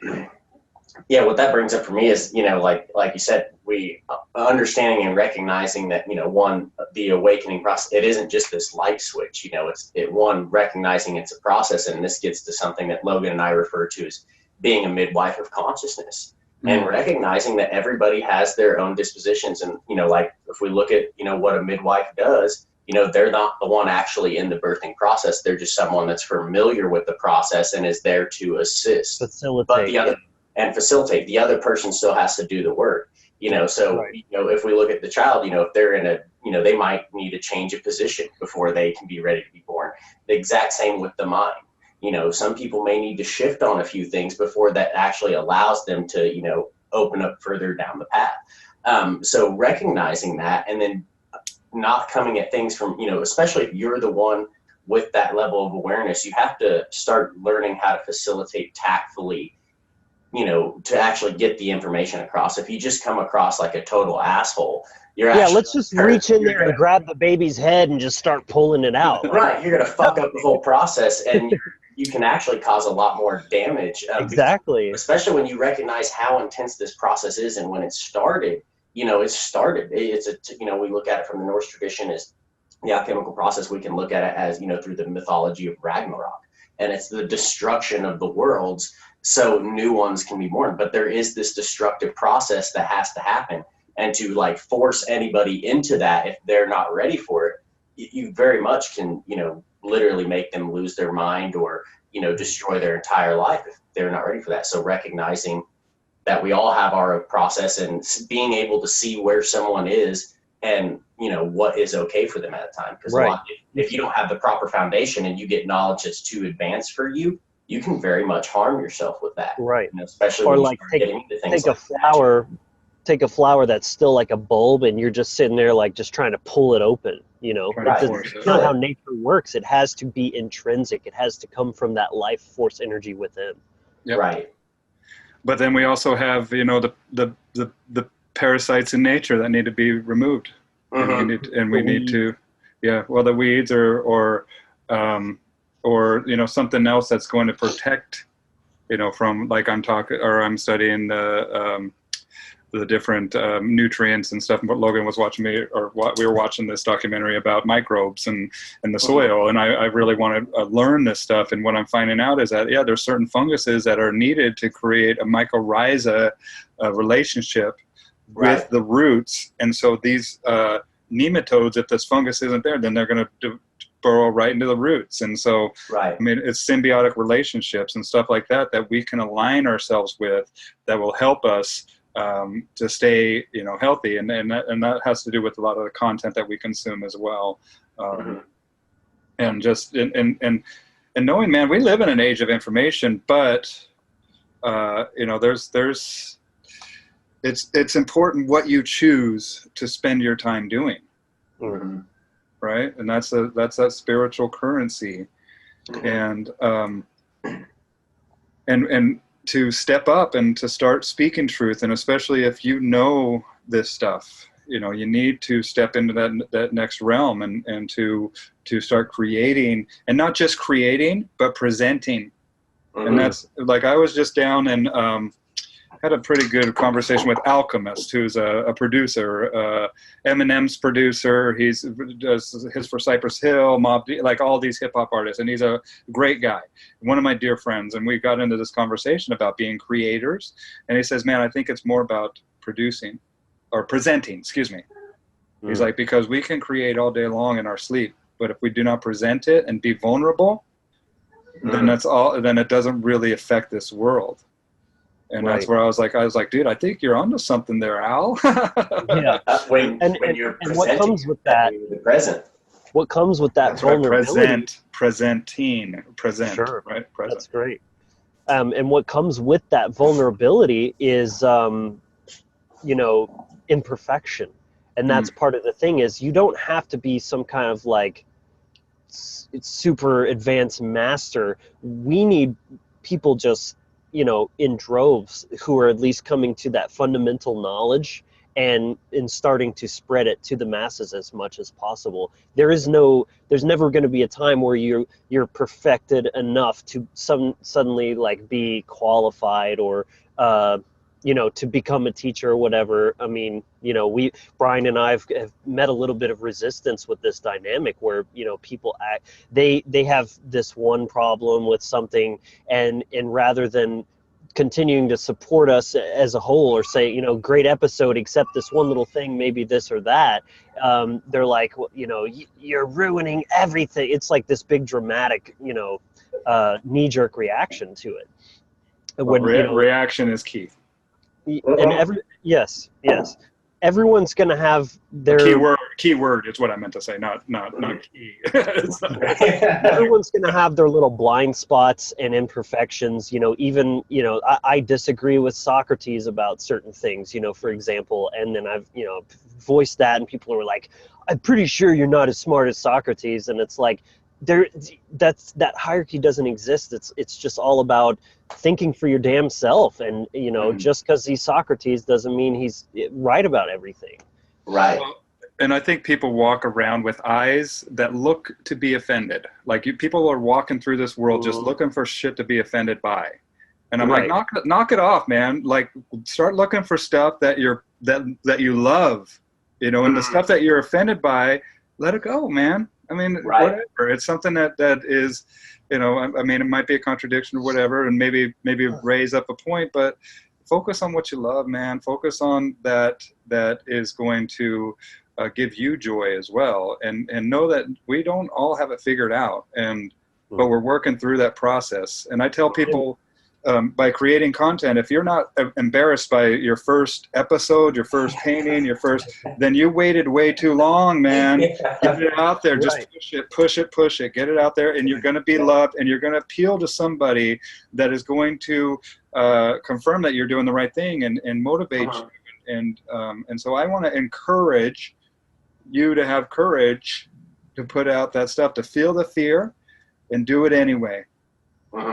Absolutely. That's what being a spiritual warrior is, you know, being, you know, even though you're recognizing that, yeah, this might be the most terrifying fucking thing I've ever done, I'm still going to take action on it regardless of that, because it's your action that the universe responds to.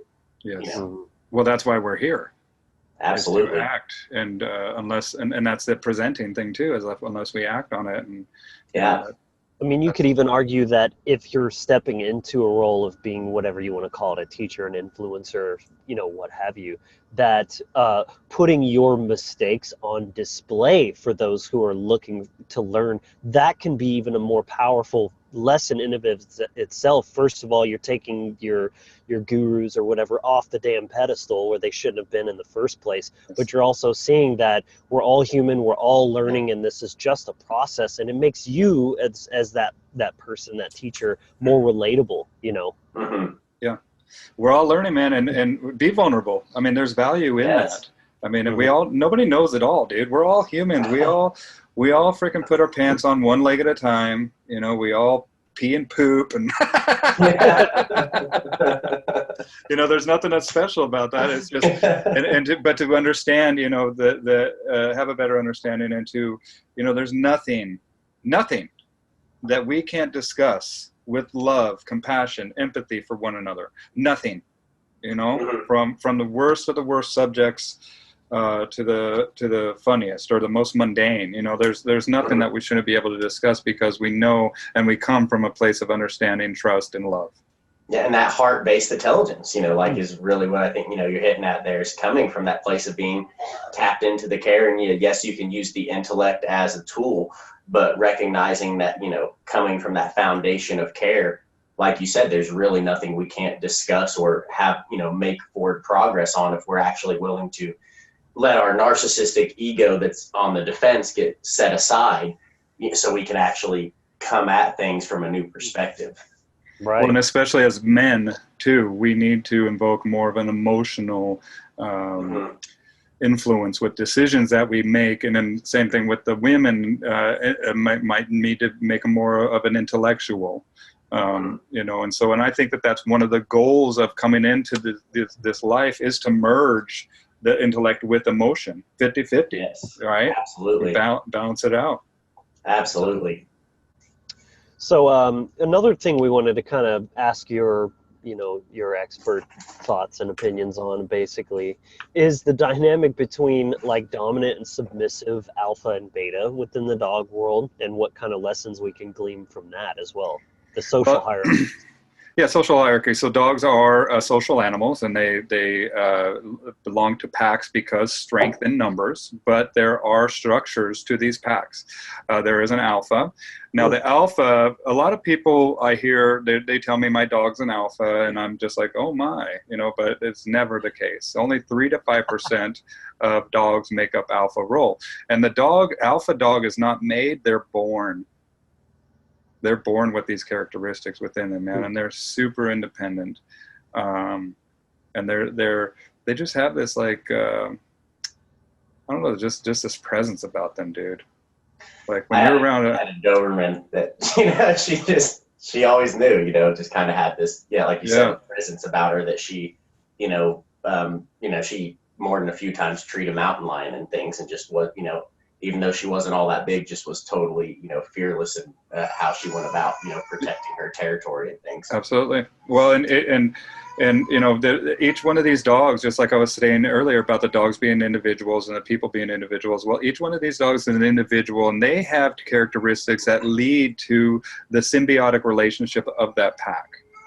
Right, we have nurturers, some dogs that are going to be diffusers, that if there's an altercation or something, a dog might hop in there, and that's where a lot of times the Omega does, is like, no, stay here, beat me, I'll be your punish or your whipping stick or whatever, but their role is to diffuse that situation, diffuse that conflict, to keep that pack together, and by sacrificing themselves. It's a very interesting thing. And then we also have scouts, dogs that are going to scout out a territory, that are just going to keep, then we have warriors. We have, the dogs that are going to be kind of pack, the carrying stuff for the pack, and each one of them has their role. And it's a beautiful thing to see, because we haven't influenced it.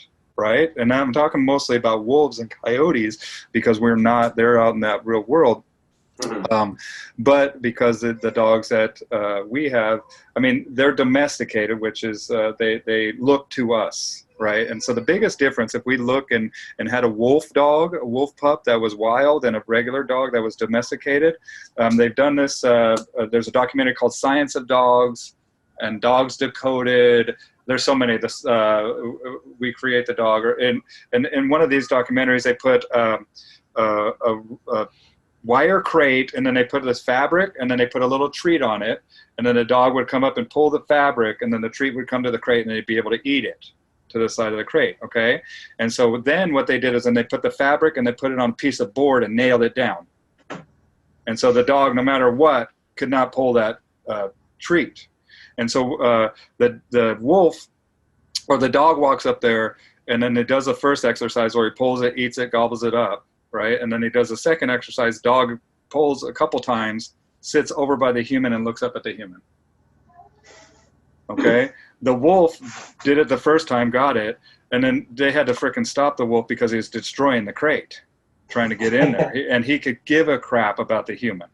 Right. Yeah. Right. And so that's the biggest difference of that domestication, is that these animals are looking for our guidance, looking for our help, and they show us that by looking to us, literally. Like like that wolf didn't even look at that human. It was like, yeah, whatever, this sucker over here doesn't know anything, right? And so, and that's it. And I don't work with wolves, you know. I get calls all the time, but people are like, I got a wolf pup or whatever. And I'm like, well, I do not, because I want that dog to consent and to be able to be like, hey, how do I do this? And I'm like, buddy, let me show you how to do that. And then we celebrate it, and then you know, and then that's our relationship. But each dog has, you know, their intrinsic desires that are going to lead to the symbiotic relationship of the pack. And it helps us as stewards of these animals if we can figure out what motivates our particular dog, and so we can stroke those motivations and fulfill that animal on a deeper level, you know. And that's kind of what I tell. The difference between, you know, positive reinforcement and negative reinforcement would be kind of a good thing to hit on here as well, you know? Well, I mean, it's a totally different thing, dude. So positive is a wobbly term, right? What's positive to me is totally different from what's positive to somebody that's like, might be an S&M, or, you know, like to get tied up or beat up or whatever, you know? And so a lot of the positive motivations that we derive from are from Skinner, Pavlov, right? And there's a huge aspect of these philosophies that are leading a big influential variable on the table called instinct. Okay. And we also have to realize that all of this positive stuff has been done in an acoustic chamber called a science lab. Right. And then we also look at Pavlov, and he literally cut open these dogs' throat, put a cup right here, and then left them in crates all day, and said, oh, they get a conditioned response because I ring this bell, and they don't take into effect the trauma that the surgery has. We don't even hear that mentioned. And I encourage people, go look at the pictures of these experiments. Like, don't just look at the outcome as the answer. Do your investigation. And I tell people, don't believe a word I say. And I'm telling you guys, don't believe a word I say. Investigate me. Investigate what I say. You know, and that's the accepting of declarative statements as fact is a huge problem in this world. And we need to know how to critically think. Even in the science world. And that's a big area that's a blind spot, because people tend to start, you know, especially people that are moving away from religion and have a bad taste in their mouth from that, and they just take science as their new religion of just like, oh, tell me what truth is, and they just look at those results and say, well, it's been proven, so this must be the case. But they're not being the scientists themselves. By looking at that and doing their own analysis of the data. They're just looking at, well, these people looked at it and they said this is what it means, so that's what it means. And they were paid a lot of money, and they wear these coats. They're white, and they look like they know what they're talking about. So, but you know what? I'm not going to do the hard work or the discomfort of actually going through the data and looking through it. I'm just going to believe them to your detriment. Not only that, but to the detriment of the relationship with your dog, because this stuff, it screws up dogs, man. I mean, remember that also that this was done with rats and pigeons, and, you know, this dog we're taking with us, and we take them with us into the with us. That's rich with external stimuli, an infinite amount. And not only that, but it's a world that we can't control, that is chaos and order, and chaos is inevitable at any minute. You know, we could have a bus pull up with a bunch of children pop off that, you know, that just totally take that energy and make it into a more chaotic situation. And that's where we need to be stewards of these animals, is by understanding them, how they're going to react in these different situations, how they are going to perceive human invented contraptions that might invoke a fear response, and what thresholds do we hold for that dog to get used to this new stimulus, and so that we do not set that dog into overwhelm, right? And to listen to that individual dog and the relationship that you guys have in the moment. Remember, in the moment, in the now, right? Get out there and to work with that dog. But you know, just like to give the dog treats all the time. You know what? I actually call dog treats dog money. Yeah. You know, and it's the same thing that people do, the same thing that dogs will do. You know, they'll fight over money, and people will kill each other over money. Okay. And so, and not only that, but it kind of, I don't know if you ever have a rich friend that really just doesn't know about life at all. Like they think they do, but they don't, because they've never struggled, never had that. And so they've always rely on like this economic outpatient care from mom or dad. They always have this like, and they really just are, they will lose their shit at the first moment that they are, you know, they have to do stuff for their own selves. Right. And that's kind of what I see with these dogs, is that it really creates almost a very anxious response, where the dog becomes so codependent on that person, because of the life that this dog has lived has not even been allowed them any opportunity to experience struggle and to figure that out and to get to the other side of that and be like, oh, that's what this is. That as soon as that struggle starts to occur, that the human being says, oh my God, this doesn't feel good, it must not be right. And I have to say, them doing what's right doesn't always feel good. Yes, thank you.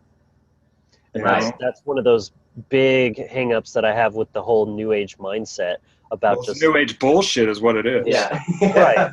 Just follow your bliss, and you know, if it doesn't make your soul say fuck yes, then you know, just run away, or don't tolerate that in your life or whatever. And it's just not how things work. I mean, nature is brutal, dude. I mean, nature is metal. Remember to go look at the page, Nature is Metal. On Facebook, Okay? right? Every Instagram, Facebook. I mean, look at it for what it is. Look at nature for what it is. And I think that people Not a romanticize. romanticized. Exactly. Yeah. Well, and these dogs are nature. You know, and these dogs are predators. And these dogs have teeth. Let me show you. Here, come here, baby. Let me show the teeth to the world. Okay? See these crazy teeth that my little girl has, you know? Yeah. A lot different.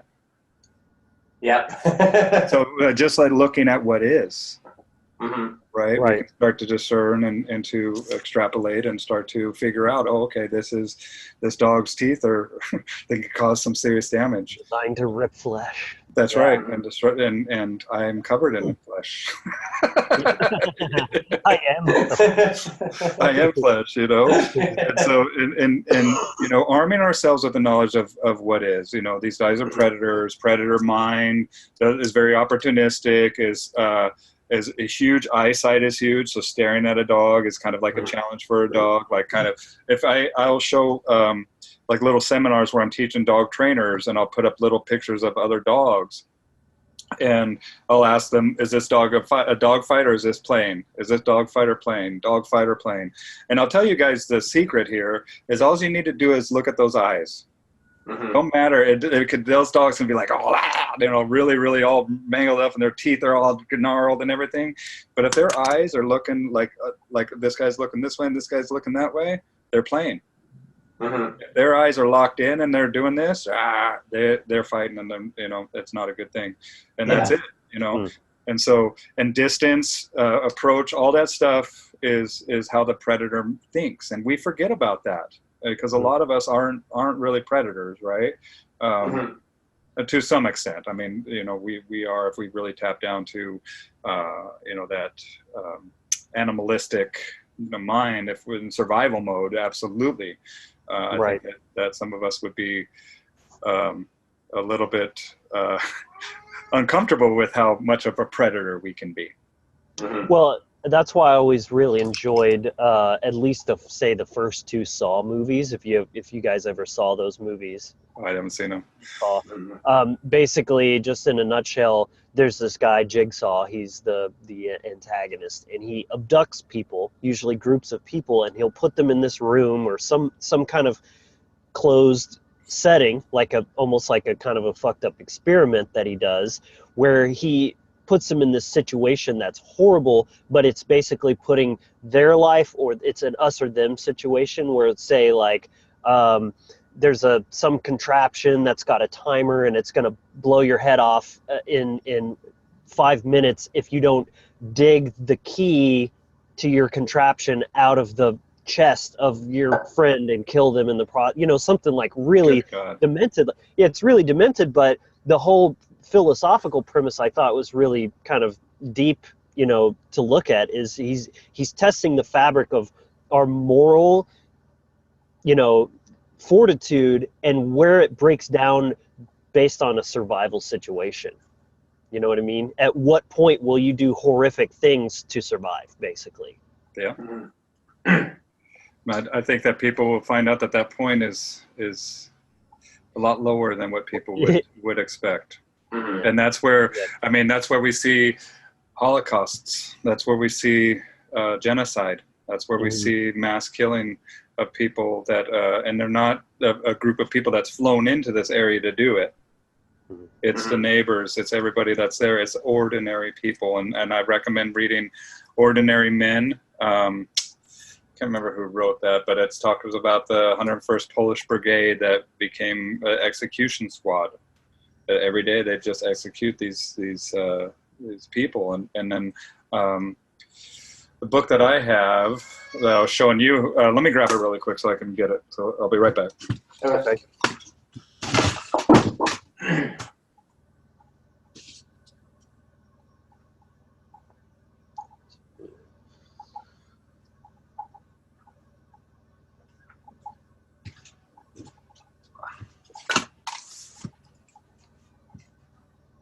What's up?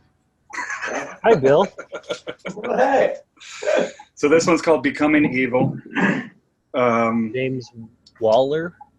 Yeah, James Waller is his name, and this is actually a college textbook, and I've been just really getting into this, man, and it's scary stuff, dude. And this kind of goes back to that Maslow's hierarchy of needs, is that once your hierarchy of needs is met, then you're looking to belong.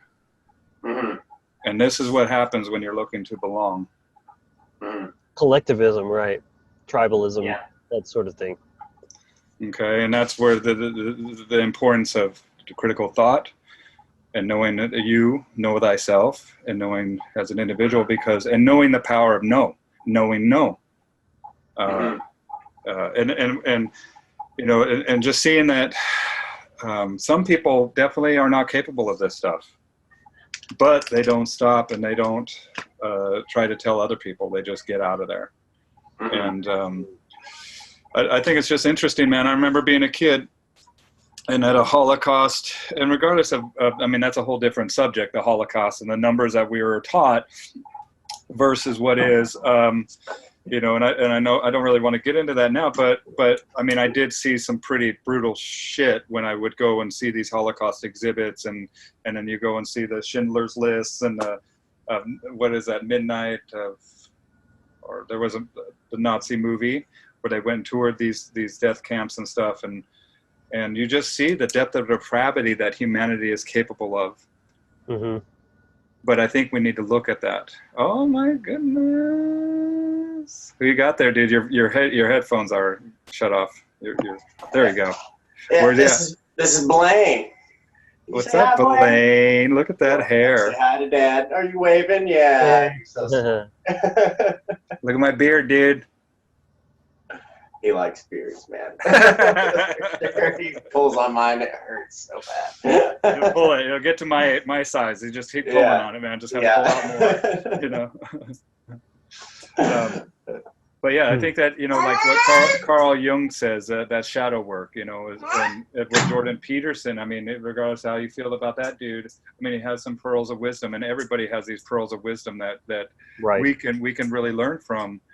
And I think that the biggest thing about looking at the shadow work, and not just of you as an individual, but looking at the shadow of humanity, and then admitting that you as an individual are capable of that. I think that there's a lot of power in that, and just saying, even though I'm capable of that, I choose.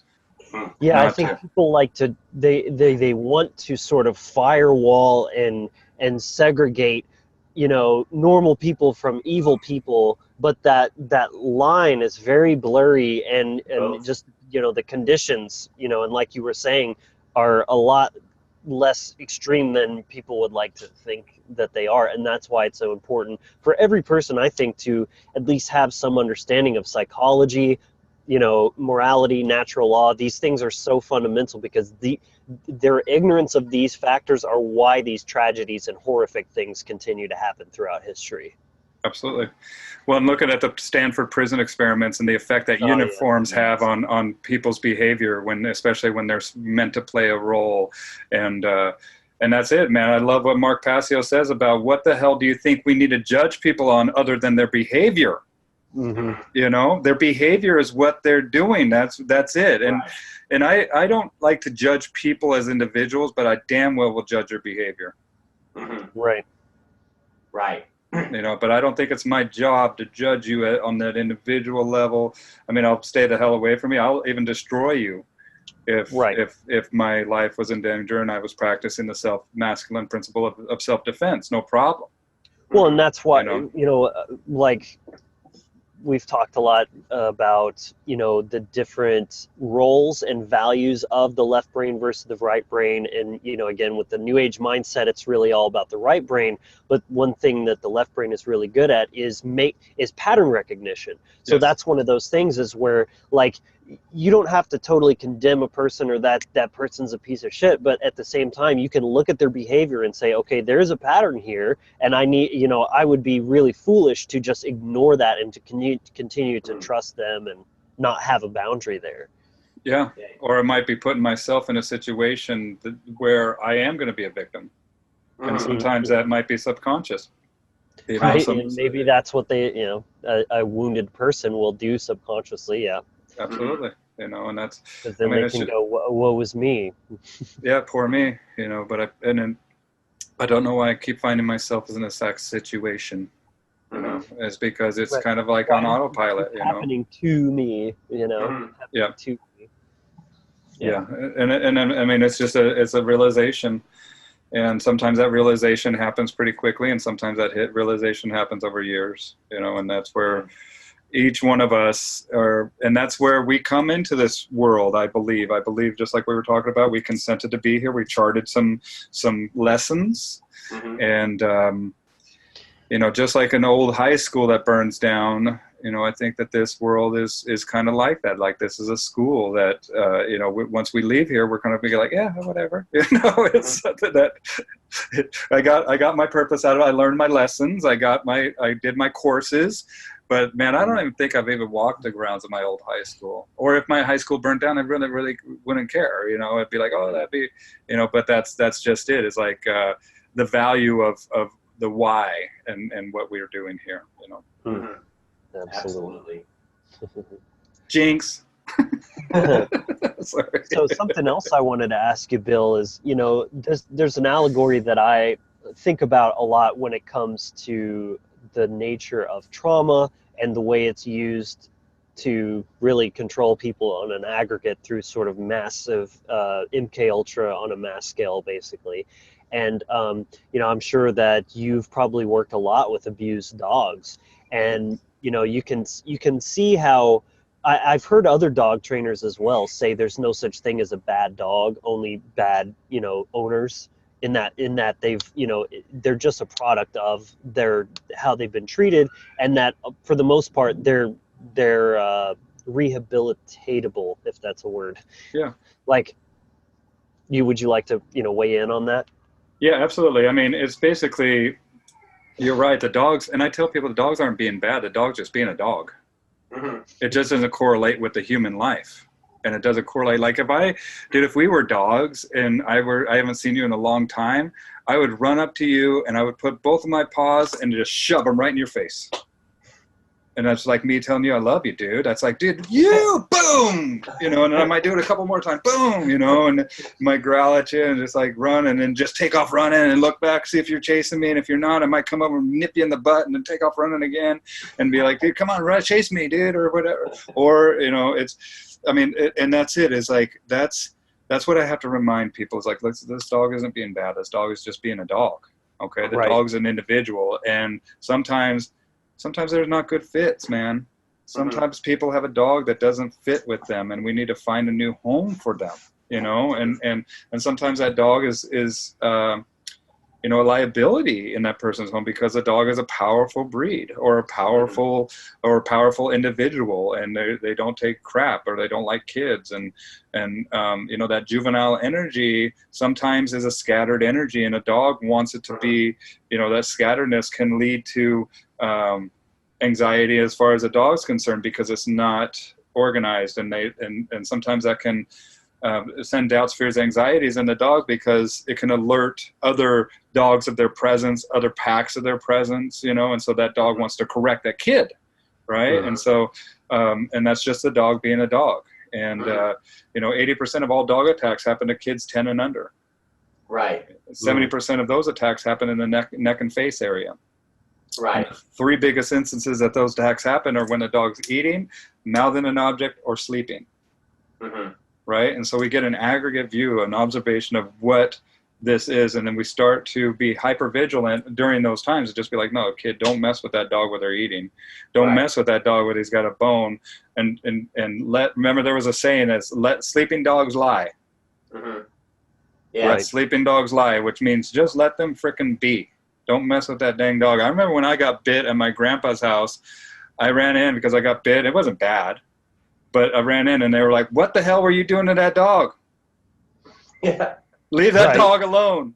Yeah, it's about, you know, teaching kid boundaries and, you know, things like that. Because then not only does that apply with other human beings, but with dogs as well. Like, you know, a lot of times, you know, Blaine, he's still learning, so he'll want to go up and, you know, he loves to try to sit on my pit bull Eleanor, you know, and she doesn't really care, but, you know, he'll try to, like, you know, he'll try to jump up and down on her, and I tell him, like, no, don't do that, because that's, you know, she may not care, but other dogs probably won't like that, and that's not okay to do. Well, and she'll tolerate it to an extent. You know? Exactly. And then if he jumped on her and he hit her like hip, or if it made it go wrong, and then it like really hurt her for a second, you know, then she'll be like, knock that off. But and it might be going after the hurt instead of the kid, like to protect, or to be like, what the heck is that? Like an exploratory, and sometimes, and that's just what happens, is that the dog.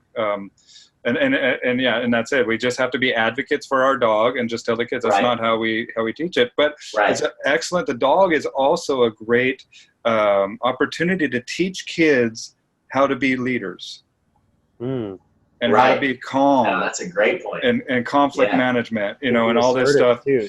Right, and be assertive and find what that is that's going to give them the power, and to be like, look, the dog's not listening to you. And not only that, but we have a lot of time to explore this. It doesn't have to happen tonight. It doesn't have to happen this month. It doesn't have to happen 7 months from now. But when it does happen, we're going to celebrate it. And we're going to celebrate your achievement, and we're going to celebrate your evolvement as a child into now a child that has some command over this animal. And not only that, but it tells the kid, hey, look, and not only that, but has consent, not just command, but has consent that the animal wants to work with the child, right?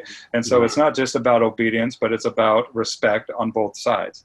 And then it also teaches that kid, look, man, you see that dog not listening to you, how's that make you feel? Now you know when mom and dad feel like when you told this, you know, how frustrated you are. Now get in there, clean your room. Exactly. That's great.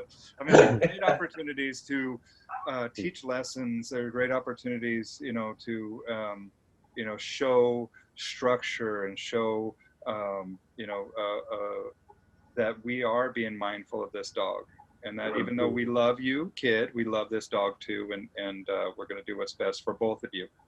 Right. Well, a great opportunity to start teaching, you know, things like psychology. You know, and recognizing that, like, you know, yes, this is how this animal functions, and that's a little bit different than how we function. And this is why, you know, we as the beings that have the ability for higher consciousness have to step into that role of responsibility and being a caretaker, and be, you know, recognize these patterns and behaviors, and then be able to holistically interact with those in an intelligent way. Well, and also show people, you know, people that don't do such a good job at this stuff, man. I mean, hold on, my phone was ringing. But some people that just don't do a good job at this stuff. It's heartbreaking to see some of the conditions that some of these dogs are in.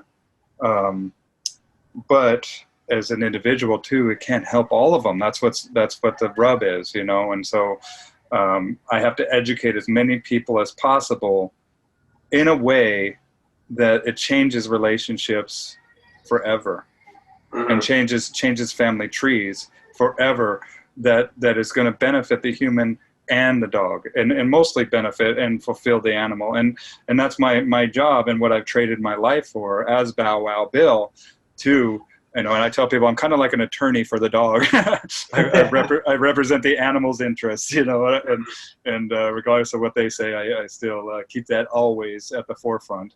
And through the years of doing this, the dogs have confirmed that I'm doing exactly what I should be doing, and I will be doing this for the rest of my life. And regardless of that, I still can do the podcast. I still speak truth, and it's just like you overlay the philosophy, because truth is that is right. What is, and so it's easy, man. You just kind of walk through it.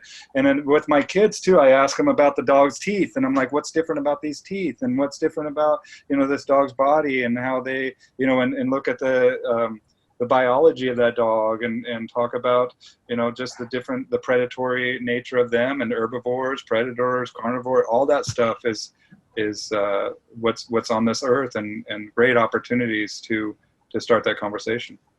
Absolutely. Yeah.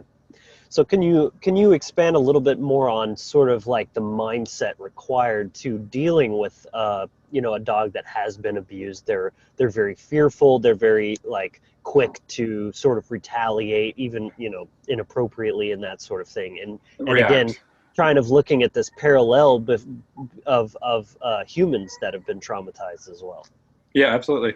I mean, they're reactive, and humans are reactive too. I mean, and that's it, is that they're really, really, they think they got it figured out. And first thing that I do is I take them out of the environment, and man, oh man, it takes the rug out from under their feet, and they just don't know how to deal with life. And what they do is they just start barking, start going crazy, start to figure out if that's going to get them any type of reaction or get them out of this situation. A lot of times I'll tether them, which I'll just tie them to an area, and I'm right there with them, and they're just barking, and I ignore them. You know, I'm showing them there's nothing that you can do that's going to have an effect on me. And what this essentially does is it teaches the dog how to calm themselves down. And pretty soon, through the effort that they're making of trying to get my attention, they're going to get tired out. And once they get tired out, that's my time when I go over there. Once they start to relax and open up a little bit. And keep in mind, with some of my really bad rehab cases, I utilize cannabis and I utilize CBD oil to get that mind, especially CBD oil, to get that mind into a more receptive and more willing place, where they're just kind of like, oh, cool, what's happening? You know, even dogs that in 1 second they're crazy, and then the next they're like, okay, I think I can deal with this. What's going on here? And the thing is that what I'm doing is the exact same thing that we all do when we're starting to build relationships. First thing I get the dog to do is to get the dog to trust me. That's it. You know, and sometimes it's just hanging out with that dog. Sometimes it's not touching that dog. There's been some dogs that I've worked with that I've never touched. And I don't expect to ever touch them because they're feral and they don't appreciate that, you know. That's being a midwife of consciousness in a way, because you're tailoring your interaction with them to exactly what they need specifically. Yeah. Right. Yep. So what we need to do is take these ornery human beings, and basically we're going to tie them to a pole and let them teach themselves how to calm themselves down, right? Well, I mean, not necessarily tie them to a pole, but maybe get them out into nature, you know, without any electronics or anything, man. Right. And they're gonna lose their shit. You know, they're gonna think they're gonna go crazy, and then pretty soon they're gonna stop and be like, you know what, this ain't too bad. You know, but that's it. So what I was going to say, I just got this text, but the dog begins to trust me, and then the dog eventually trusts me. Once the dog trusts me, then the dog starts to trust the situations that I put the dog in, because they're like, okay, cool, he's here, I know I'm safe. And then eventually the dog learns to trust themselves through the process. And it's just time. And same thing too, when we're working on relationships with people. Like, and the same thing with all my clients is that I want them to trust me. And then I'm gonna have them trust me in the situations that I put them in, and usually them and their dog. And then eventually I know that they're just going to be fine out in the world, and they're going to trust themselves because I've instilled the knowledge in them and made them understand that a way that they can apply this in their everyday life that will benefit them. And not only that, but open up the lines of communication with their dog to bring the relationship to its fullest potential. Mm-hmm. Yeah. Yeah. Yeah. You're making me think of how, like, something I've been kind of bringing up when I'm interacting with relativists, basically, who ask me, like, how can you know anything? You would be a good example. I can point to you and say, how does Bill know that he's a dog trainer? Or how do people know that Bill's a competent dog trainer? The results. That's natural law. It's the results of what's being done is, speak for themselves. The truth is then self-evident. Yeah, You wouldn't verifiable and able to be if it was all just totally random and you were just getting lucky guess. Oh, let's just try this and see, Yeah. That's how it works. Well, that's what would happen when I would try to apply the positive only, is that it'd be random. And then I'd go out and then we would deal with the instinct. So there would be something that the dog's like, dude, I've had that treat 100 times. That thing over there wants to kill me. And it's like a school bus or something like that. Mm-hmm. Right. And they're like, I'm out. Screw that treat. I'm out, Mm-hmm. And because they're thinking about their own survival, where if the dog trusts me and then now trusts the situation I'm going to put him in, he's going to be like, dude, I don't know what that thing is there. I'm going to just stay right next to you and hold close. Mm-hmm. And then I'm going to love them up and I'm going to be like, yeah, that's exactly what I need you to do. And then once that thing goes and they're like, oh, dude, that was nothing. That's just a silly thing. I wasn't hurt. It didn't, and that's basically, it's just a fear response. Same thing in human beings.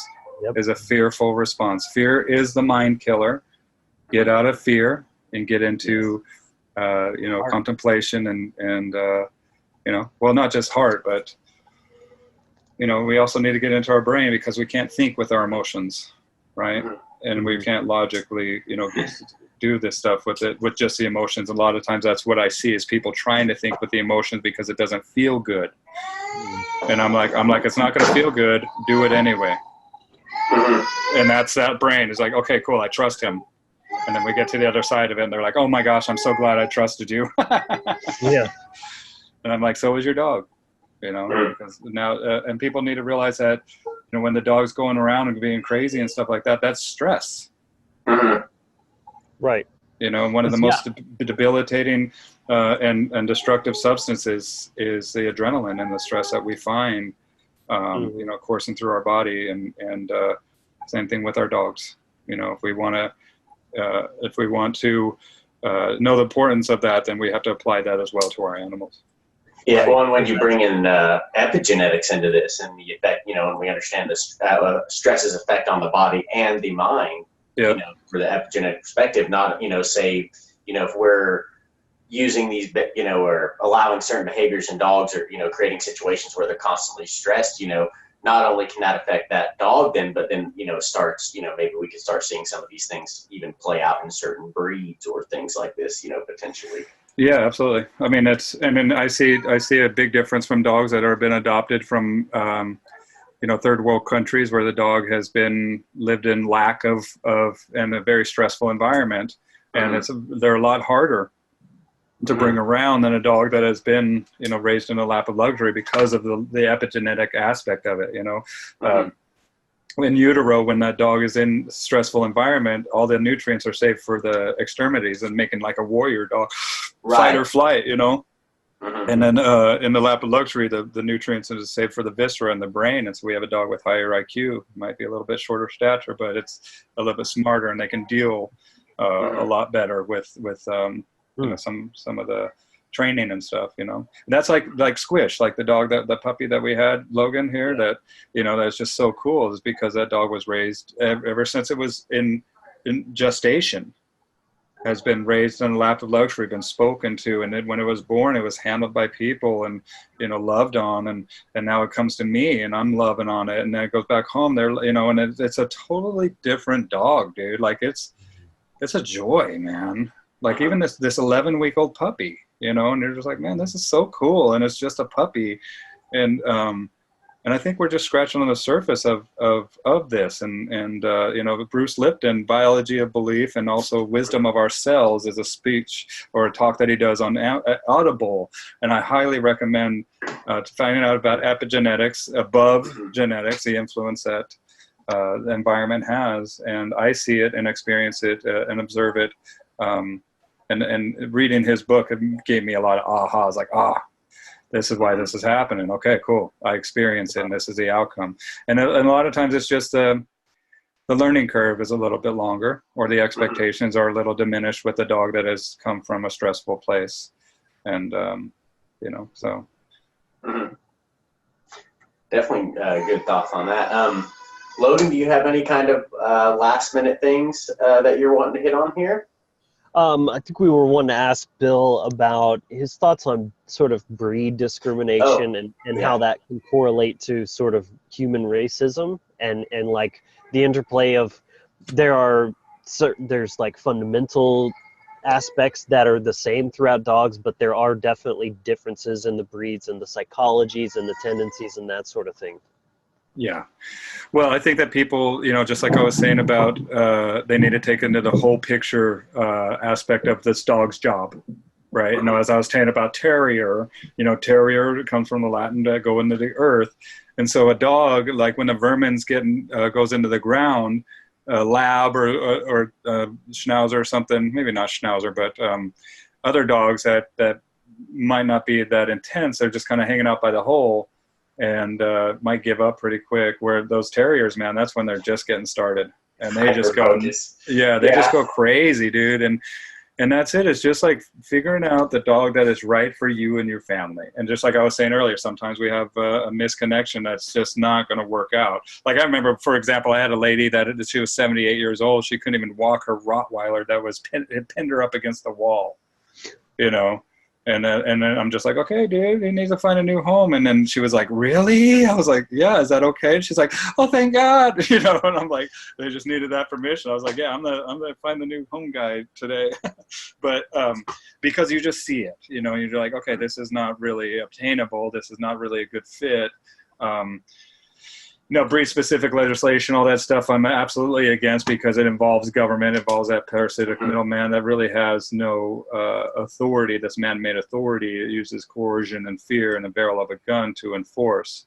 But we also have dogs that are not being cared for the way that they should be a lot of times, and they become liabilities, or they're not, they get out of their enclosure and then they hurt or kill a person. And that really has an effect on families. I've seen it. I've experienced it myself, you know, and I've worked in the court system as an expert witness. And, you know, the thing is that people just need to know what they're getting into with these dogs. And a lot of times I see that they think that the dog is just a looking at dog or a pretty dog, and they don't realize the function or the original intent for this dog's behavior, and that's the brain. I mean, these brains have been, I mean, it's the biggest epigenetic, but what's the is it epigenetic? No, what is the eugenics? There we go. The largest eugenics experiment on the face of the largest and longest running eugenics experiment on the face of the earth. Wow, yeah. And this is what stemmed eugenics. Was these guys training their dogs and wanted to see if we can do this to people and find the perfect master race, you know? And by and large, the elites do very much view us as their dogs, their, you know, their possessions. Absolutely. Well, and livestock. You know, it's something that, the global elite call them masses. They call them the profane. They call them the vulgar masses. They call them the dead. They call them the unbegun, because they haven't even begun to work on themselves and raising their own consciousness, and zombies too. I think that a lot of these zombie movies are allegories for mockery. Yeah, absolutely. For the killing the dead, the Walking Dead. And what is it? A mind virus? Yeah, absolutely. Yeah. And then what do they eat? They eat other people's minds, right? Exactly. So, I mean, it's something that look at for what it is, but also, you know that you don't have to fall into that crap, you know. And then you can do the work on your own. And I encourage people, you know, to have a relationship with an animal, because it's amazing, dude. It's absolutely amazing. You know, I love my life, and I love the challenging aspects of it. And my dog just went to heaven. My dog just died in January. It absolutely broke my heart, and I'm still heartbroken over it, but it was 100% worth it. You know, and they always are worth it.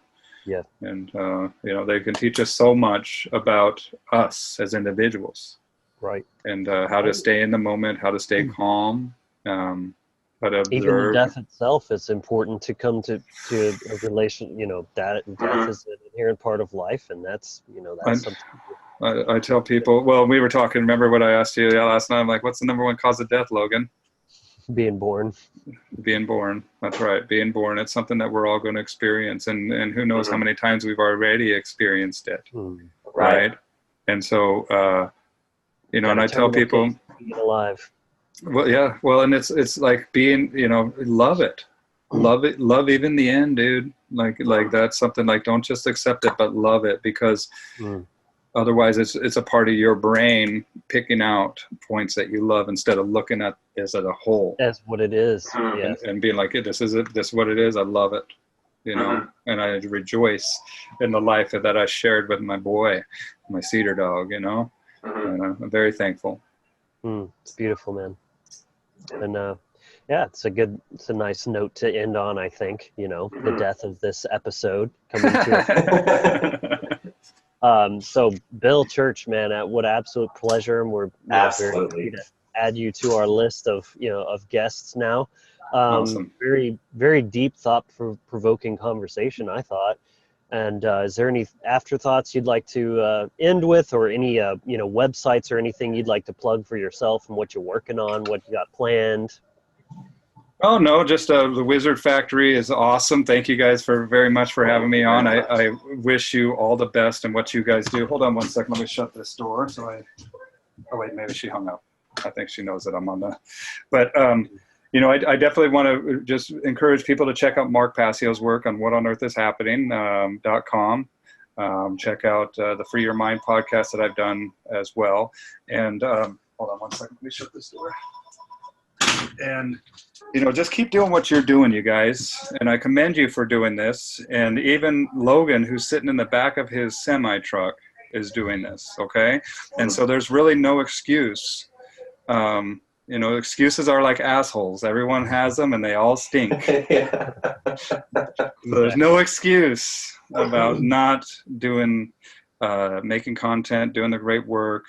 I encourage you to do so. And if you do happen to be inspired to do some content, please let me know. I mean, I'm on Facebook, Bill Church. I mean, you can check out my Bow Wow Bill page, mostly on Facebook. Just Google Bow Wow Bill, and then you'll find me. But you know, that's it. Is just listen to your heart and find out. You know, remember the question I asked earlier about if we deposit $35 million and contemplate that, about what would you do with the rest of your life? And I think you'll find pearls of wisdom of what you should do with the rest of your life in that answer. And, you know, I thank you guys, and I wish you all the best. And, you know, thank you again for doing this. And I'll be watching and wishing you all the best. So that's it. Thanks so much. Very much. Of course. Thanks so much for coming on, and, you know, look forward to maybe collaborating more in the future. Yeah, we need to do yoga too, dude. Yeah. Oh, yeah. Awesome, guys.